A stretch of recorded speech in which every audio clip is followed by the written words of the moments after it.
Hello and welcome to Introduction to Hinduism. This is a really enjoyable class in which we're really going to go into the depths of Hinduism. If you are a Hindu, you're going to learn a lot and you're going to find a lot about different perspectives on Hinduism because Hinduism isn't really one religion. It's more apt to speak of Hinduisms.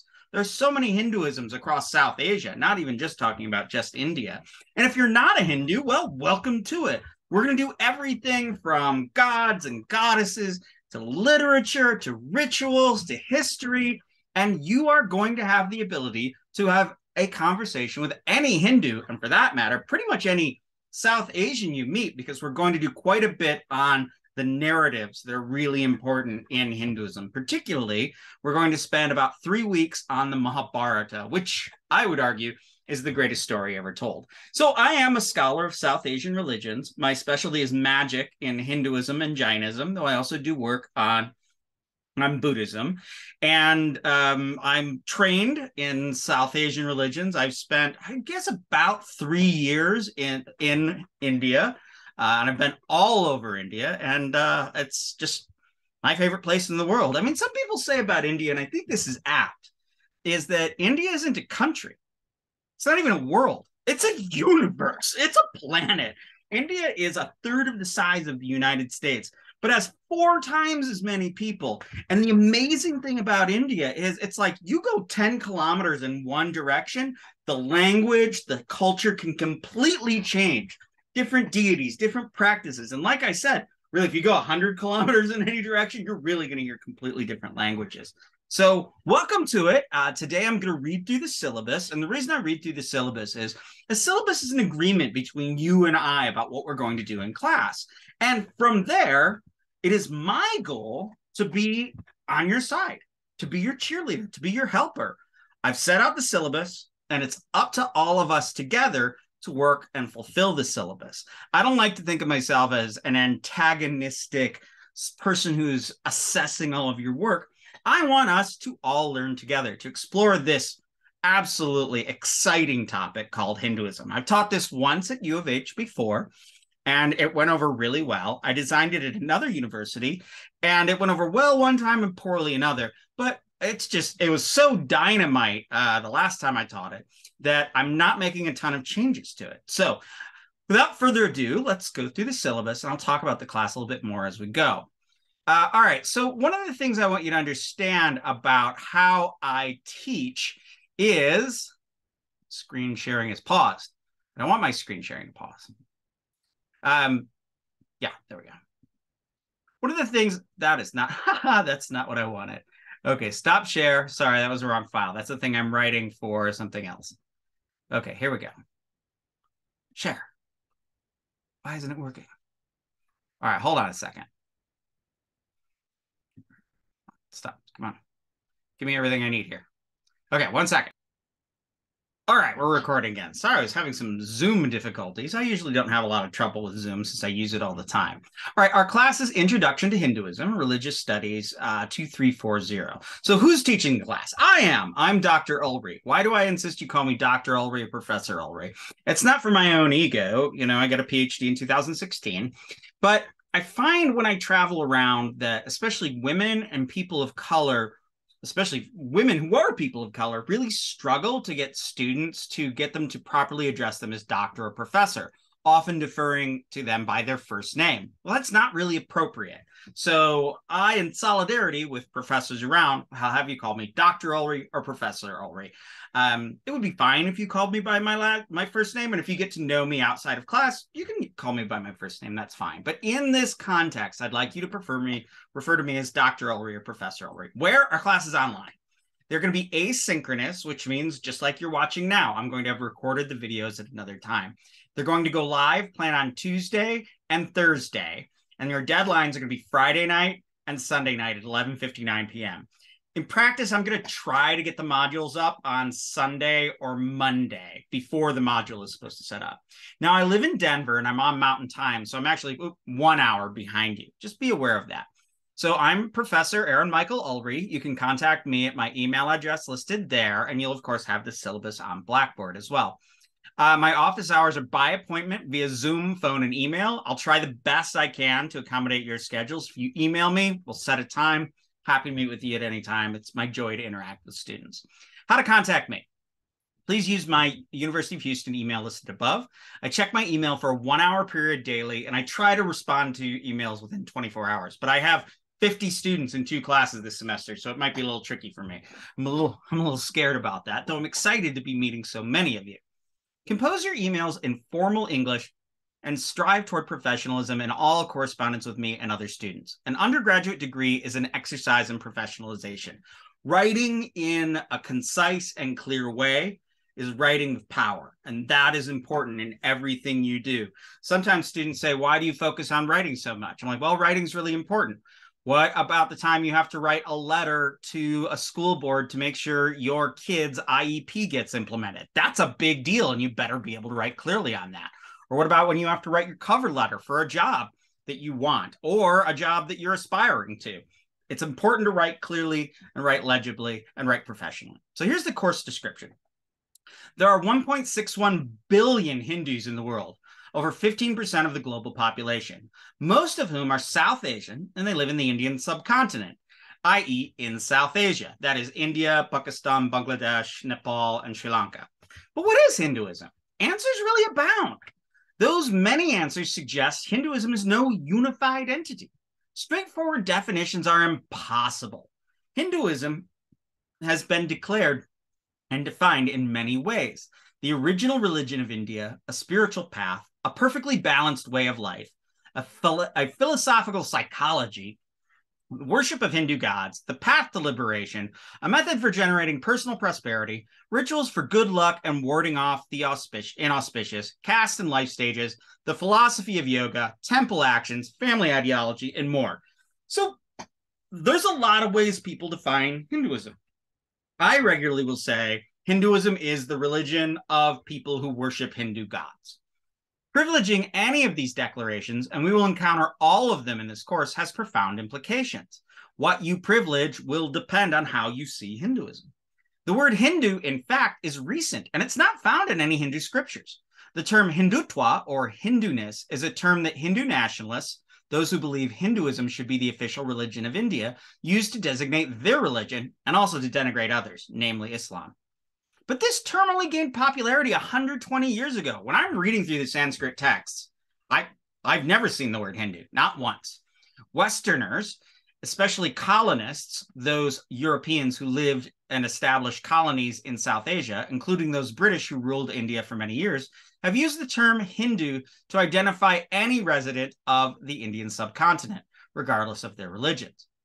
Oh, and right off the bat, just for those of you who are not Indian, Hindus are people. Hindi is a language. Don't call a Hindu a Hindi. It's really weird. It sounds funny, and I get why people get upset about it.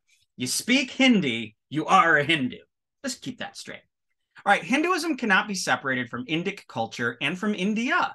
Even when Hinduism is practiced outside South Asia, such as in the USA, and there's a sizable community of Hindus, obviously, in Houston, temples are established using geographical analogs to South Asia, which is to say, if you have a Hindu temple in the United States, there will be a geographic connection to Hindu temples in India, in South Asia.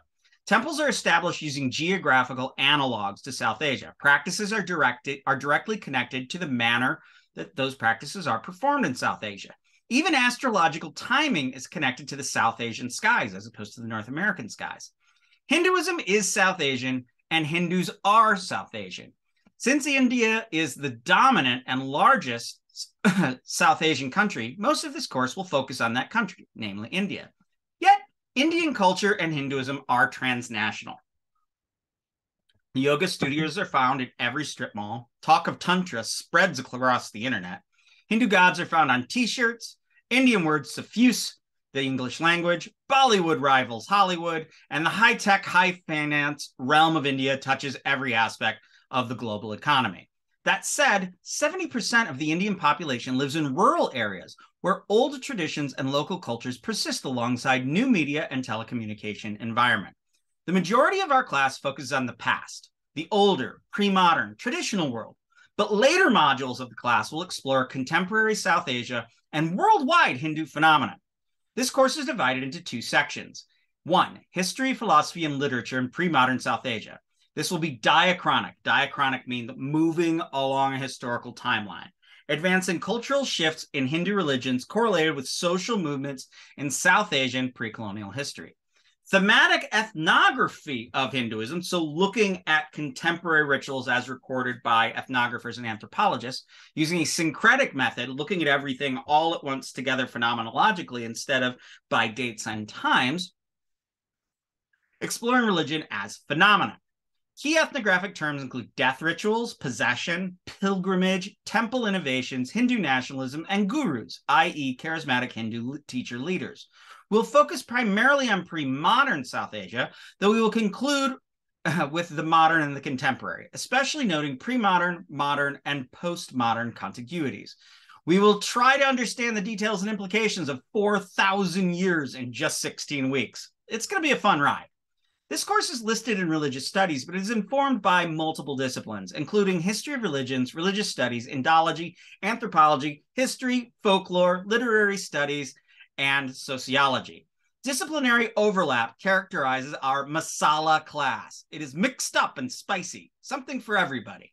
The context geography is South Asia, including contemporary India, Pakistan, Nepal, Bangladesh, and Sri Lanka, drawing upon global and international studies perspective. As such, this is a religious studies course, not a religion course. We're not going to be looking at theology or explaining the truth of the theology of Hinduism. We're going to be studying the various manifestation of the religion and the things that religious people do. We'll focus on what people do, not what they think. Scriptures are studied not to establish truth or insights into our own being, but to establish textual influence on culture and ritual. Even if you are a Hindu, you are a Hindu, but there are so many kinds of Hindu. You will see that there is just so much diversity within the Hindu religion. It's always surprising. It surprises me, even though I've been studying it for so many years, for 25 years. Ultimately, there is no singular Hinduism. There is no Hinduism as a historical entity or as a narrative realizing itself through time. There are wild and exciting religions fomenting magnificent diversity over the multiple areas and geographies. If anything, there are Hinduisms, not Hinduism. Students will be able to, under our objectives, deconstruct the term Hinduism, recognizing diversity and difference in Hindu traditions, connect Hinduism to South Asian context, geography, and history, evaluate disciplines. Sorry, I had a tooth pulled just last week. It's a little weird to be talking right now. Evaluate disciplines and their influence on the study of Hinduism, especially religious studies, anthropology, literary theory, sociology, Indology, and folklore. I want you to read with a purpose. We're going to read a wide range of materials and put them together in exciting ways. 4, develop critical thinking skills and effective rhetoric in the study of religion and Hinduism. Identify topics, articulate theses, that's the plural of thesis, evaluate evidence and sources, apply critical research skills for traditional print and online sources, and structure writing using intro, body, conclusion structures. I'm a writing teacher. Deep down, I'm a writing teacher. We're going to work on writing. Students will perform, I don't know if we're going to do a research project. Students will be conversant in Hindu narratives, especially the Mahabharata, to the point that students can engage insider Hindus in the didactic storytelling traditions. So you'll be able to meet Hindus if you're not a Hindu, or if you're already a Hindu, you'll be able to talk to your uncles and just say, hey, here, we can talk about the Mahabharata. We can talk about this vast story that can structure your entire life. Establish a clear vocabulary for describing Hinduism, including terms in Sanskrit and other Indic languages. At my other job, I teach at Naropa Buddhist University, where I teach Sanskrit language classes. This is not a language class, but you are going to learn a lot of Sanskrit terms. Articulate theoretical terms such as polytheism, religion on the ground, literary versus vernacular, pragmatic ritual technologies, i.e. magic, the effects of colonialism, religion and modernity, and so on. Explore living religions depicted in practices, texts, sites, and media artifacts. I'm really interested in that. I'm actually editing a book called Living Folk Religions right now. We're really trying to look at the different religions that live and the living people practicing. So religion isn't just some stuff in a book that happened once upon a time, but it's what people are actively doing all the time. Identify Hinduism in the contemporary context and demonstrate continuities with and disruptions with pre-modern Hinduism. Complicate the master narratives and political implications of Hindu nationalism. Identify Hindu connections to the contemporary American world, including Neo-Hinduism, yoga, tantra, various Hindu deities, and so forth. Our course materials. Strunk and White's Elements of Style. If you don't have this, you need it. This is what you need, and I'll refer to this when I'm critiquing your writing, and I'll say, well, not really critiquing, but like giving you tips. I'll refer to pages in this book to give you tips in your writing. The other book that we're going to read is The Hindus, An Alternative History by Wendy Doniger. Now, this is a very interesting book. It came out in India, and I was in India at the time, and I bought it and I read it, and the Indian press, everybody really liked this book. 2 years later, I guess, the Hindu nationalists finally read the book, and they went nuts. And this book was banned and then republished and then destroyed and pulped and whatnot. It's had a lot of difficulties in India. However, Wendy Doniger is the professor of my professor, the guru of my guru of Hinduism. So it's very much, I consider myself in a parampara, a lineage with her. And I've had lunch with her quite a few times. I quite like Wendy Doniger. Her book is lively. It has a great way of writing. She has read so widely in Sanskrit literature that she just has a command of it, greater than many other scholars to this day. And I just think she makes Hinduism really lively. On the other hand, she does make some funny asides, and sometimes she's a little crass and a little bawdy, but I think her book's really readable, and I hope you'll be very happy with this book. And then finally, and this is incredible, this is the Mahabharata. So if you know the Mahabharata, it's like this big in Sanskrit, but this is a condensation of the critical edition of the Mahabharata. It's readable, it's lively. It was written by a guy named Chakravarti Narasimhan, who in fact worked in the Indian Civil Service and worked in the United Nations for 22 years. So he's a prominent political figure, but he translated and gave this incredible exposition of the Mahabharata that is just great. You're gonna enjoy that one. Other materials will be provided by the professor on Blackboard. These materials may change throughout the course. Students are required to maintain reliable internet and access to a working computer device. A laptop or desktop is preferable, for phones and tablets are not reliable for all the course tasks. You can download the app of Blackboard, and that'll work a lot better on a tablet or on a phone than trying to go through a browser. But still, Blackboard works better on a computer, on a desktop or a laptop. Should a movie or documentary be assigned that is not on YouTube, as most of them will be, then students are responsible for acquiring access via streaming services. In fact, we're going to watch one movie that's on Netflix. All right, assignments. Online courses require more student activities than in-person courses. This is the trade-off for class at your own pace, on your own terms, and your preferred location. Each lesson contains readings, multimedia, introductory materials, lectures, a group writing forum, and an assignment. You will be asked to perform weekly assessments of the course and your performance that week. I call these exit tickets. In this way, once a week, you're going to go, I liked this. I didn't like this. I thought this was effective. I didn't think this was effective. And this day I did crap. This week I did really well. This was really hard for me. This does a couple of things. It allows you to give me an idea of what's going on, where you're struggling, and that helps me when I assess you. But it's also an opportunity to just communicate with me personally. All right. You are going to probably have I usually do this class with a midterm and a final research paper, but there's just too darn many of you. So we'll definitely have a midterm, or we'll definitely have a final. That'll be a take-home final. And that'll be in the form of kind of an informal research paper. A form of it. You'll figure it out. Trust me, it'll make sense. Students did really well with it last semester. Though we will be writing online, students should approach all assignments and communication with the professor and other students as if these were papers submitted in class, handed in on paper. Use standard grammar, spelling, and punctuation. Do not use acronyms or internet text speak. All written work should be revised at least once, i.e. read out loud and edited before you hit the submit button. Here, let me change your life. Anytime you write something, before you send it, before you submit it, read it out loud. You'll catch so many of the problems and flaws in your writing. You'll write so much clearer. If you just, before you're done, read it out loud once. Cut and paste should only be used for direct quotes, which must be cited. And as I'll say later, you should not use copy and paste if possible, never use copy and paste. So many problems come from students using copy and paste. Students are expected to read every word assigned, though this is rarely possible in practice. I suggest that students read with a purpose. You should pre-read by skimming each text, then only read the most relevant materials in the text. Read in detail and take notes on important sources. Optional and recommended reading assignments are truly optional. They're good for you, but you're not responsible for them. If your schedule permits, reading the group and short writing assignments before doing the reading and watching the lecture may really help you focus your reading and focus your note-taking. Supporting multimedia videos and news articles are meant to support the lecture, warming up students to lecture topics. Whenever possible, videos will show rituals and practices, portray religious sites, or support discussion or short assignments. Lectures will range in length, but they will always have a PowerPoint, audio, and video. I'm an energetic speaker, and I hope you'll find the lectures enjoyable. Most students actually like these lectures. It will never be, you'll just have, read this, write this thing, here's a quiz. I'll always have a lecture, and then the lecture will always have a PowerPoint, and I'll give you the PowerPoint in advance. I try to be as dynamic, to be as quick and fun as possible.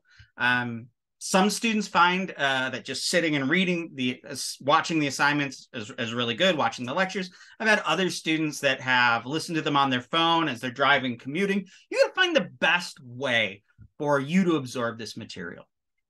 Do not expect a monotone voice over a dreary PowerPoint. I'm committed to bring my high-impact performances from the lecture hall directly to your computer screen. I will make sure you have a PDF of the PowerPoint before each lecture. Now, discussion boards in any class are never really discussion boards, despite their promise to stimulate or simulate in-person discussions.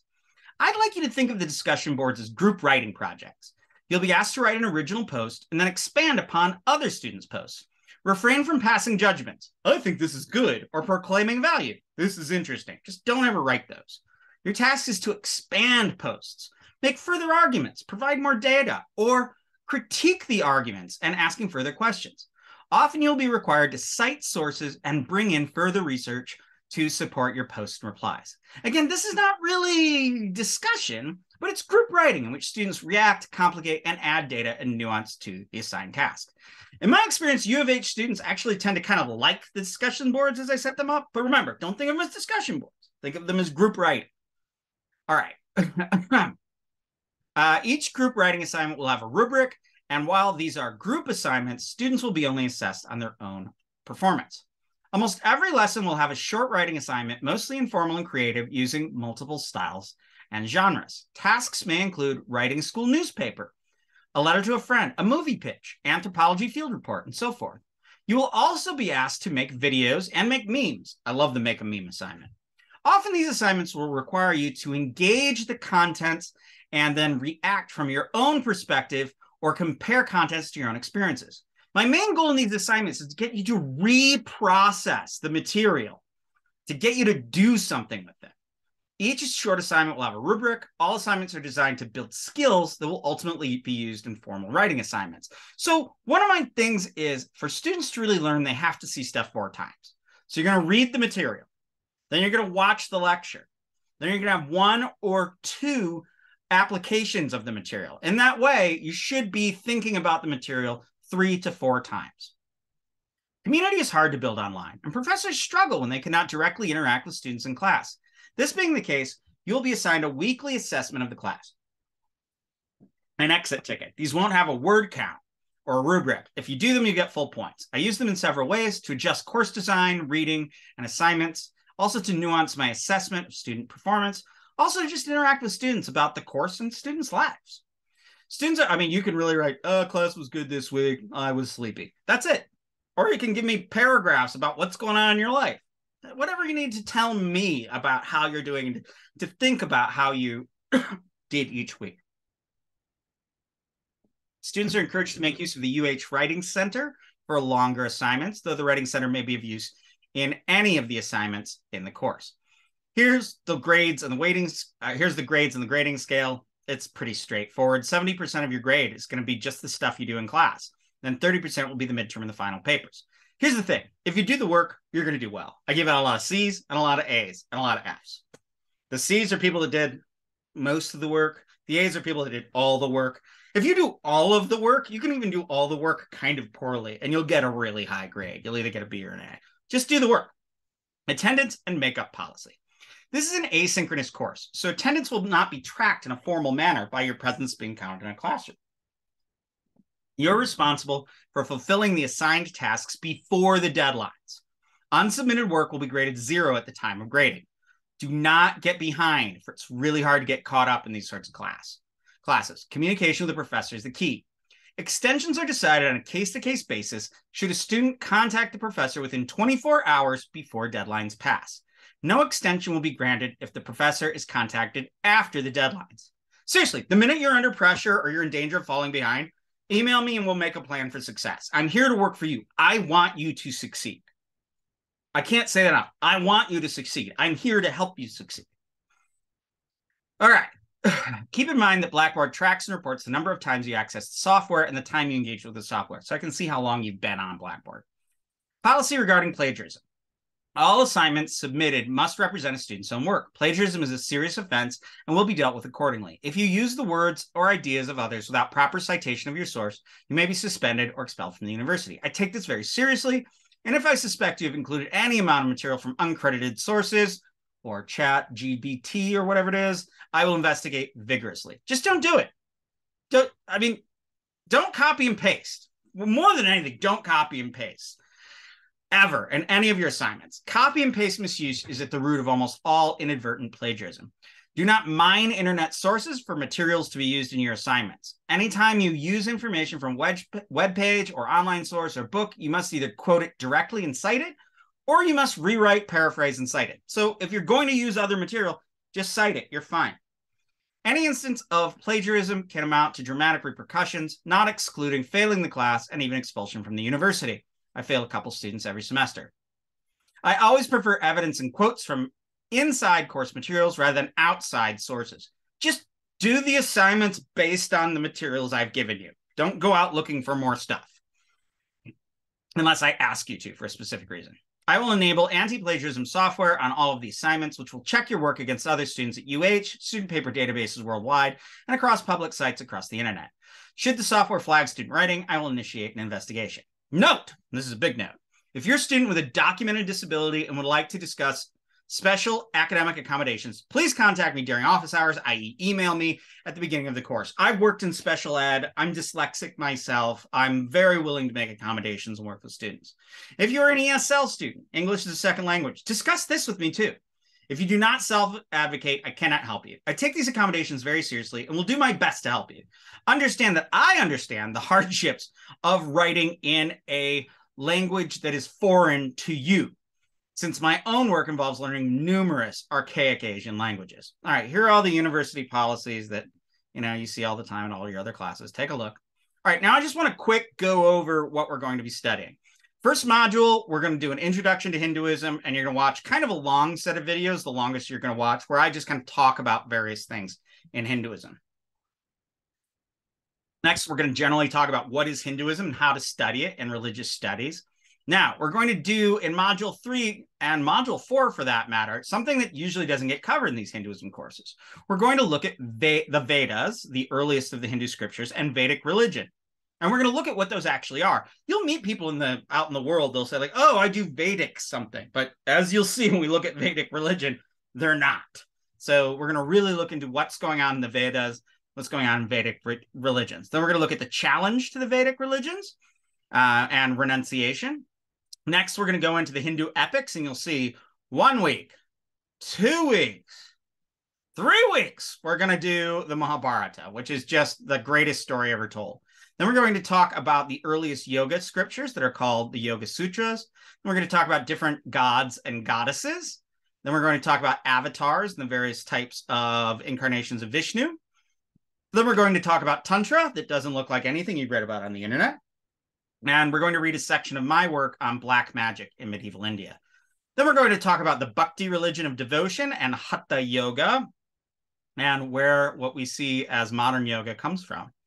Then we're going to move forward and look at modern Hinduism and anthropology of religion today. We're going to look extensively at death rituals, which are really cool, And then we're going to do a unit on possession, in which we're going to look at malicious and hostile possession and its connection to gender. And then we're going to look at benevolent possession. So in Hinduism, possession can be bad and possession can be good.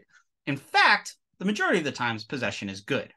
Then we're going to look at gods and darshan, and we're going to look at the different ways of worshiping in Hinduism. And then we're going to look at Islam and Hinduism together, looking at both one festival where Hindus and Muslims get along very well. And then we're also going to look at the problem of Hindu nationalism and violence against Muslims. And then for our last section, we're going to look at contemporary gurus and modern new religious movements in India, and what is a guru and what sort of contemporary religious figures are like. And at some point in there, I'll talk a little bit more about some of my intriguing history with such things.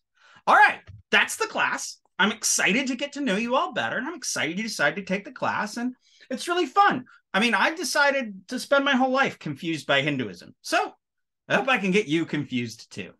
All right, I'll catch you on the flippy flop. See you soon. Bye-bye. Oh, and yeah, I'm recording this one with how I look right now. I look a little different in the videos. I'm always changing my appearance. My partner is surprised looking through pictures of us throughout our relationships, how I look really different all the time. So enjoy this beautiful beard. You will not see it in the lecture videos. Maybe you'll see a little bit more tame version of Dr. Ulrich. All right. I look forward to meeting you all. Take care. We're going to have a great semester. Bye-bye now.